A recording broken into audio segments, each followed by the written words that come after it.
I know, I've seen the Socialism sucks. So. Yeah, well, I don't like your ideology. I don't know about you. You seem like a nice enough person. Yeah. Your ideas are practically evil, but that's Oh, no, same for you. okay. Tell me why. What? Tell me why. Capitalism is a vampire.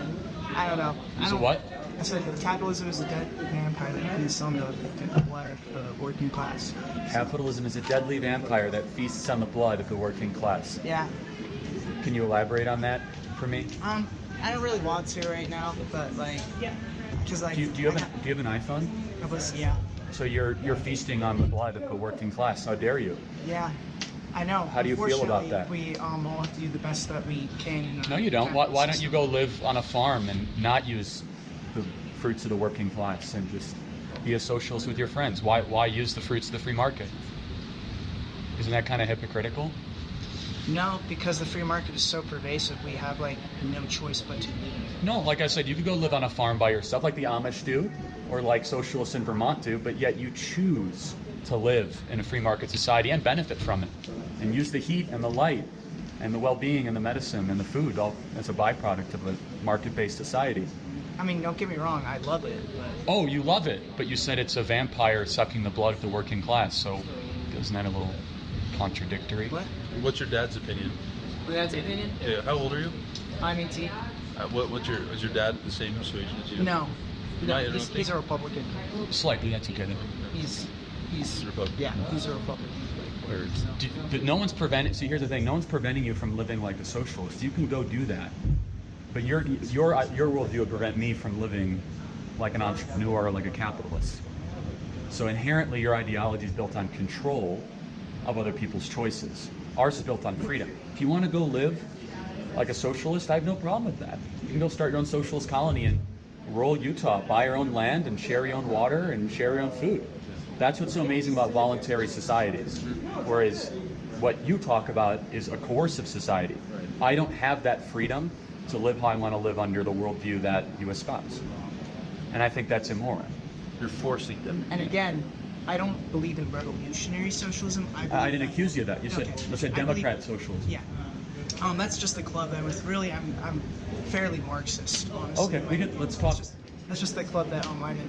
But I believe that eventually we will get to a state where enough people, we will collectively come together and say, hey, this is better, for all of us. I don't.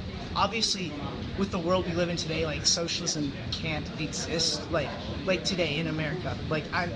I'm very pragmatic, at my core. Okay. I recognize that's never going to happen. You said the Marxist thing. Can you give me an example where Marxism has ever worked? No, but that's because we currently...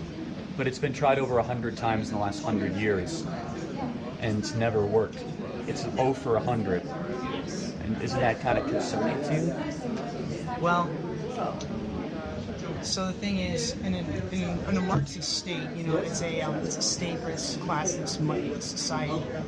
Right, and so that's just Utopian, man. I mean, that's no different than a fiction novel about Neverland.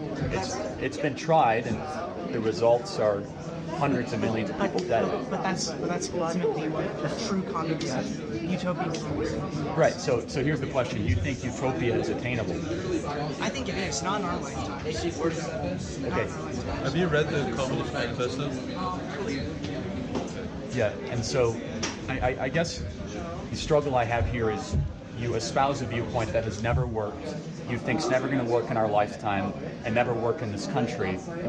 That's no different than me believing in something of a work of fiction. But that doesn't mean that you can't work towards it. So how would we go about working towards it? That's where the revolutionary component comes in, isn't it? So maybe you are a little more revolutionary than you admitted. I don't think I am. I think that when you look over time and you see how societies have changed and how they've progressed and everything, I think that eventually we'll get to a point where people will be able to criticize. Well, so let me ask you a question. Do you think some people are better at some things than others? Sure. Okay, so then in your utopian society, where would a smarter person fit in versus a not so smart person? Would there be hierarchies or no in your fictitious utopian Marxist society? Okay, Marxist society. Well, at that point, automation will have taken over enough so that Do you not like it? You have to what? Are you familiar with this thinking? No, I'm very familiar. I'm The trying to thinking is that to No, trust me. I'm not asking to figure it out. I'm actually to deconstruct. Like, I don't actually think he believes this. I'm saying that because of the modern age, there is a new variable, right, which is automation. Yeah. So very familiar with it, but that will never get rid of hierarchy. So. For the 2020 elections, there's what's his name? There's a candidate who believes in the Yeah, the Asian American guy. Very nice guy. You or something. But here's the thing. if we tackle Karl Marx argued that in the 1870s, and we've had huge automation, and we still have hierarchy. It's like, so no matter how hard you try, some people are going to work harder at certain things and be more proficient at them than others, whether it be music, sports, anything. In the fictitious Marxist society, it means the complete and total abolition of any sort of hierarchy whatsoever.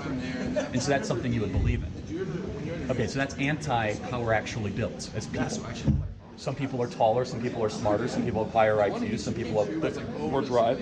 Only in a market-based society are those differences able to elevate the standard of living for all people and actually make some sense of a broken world.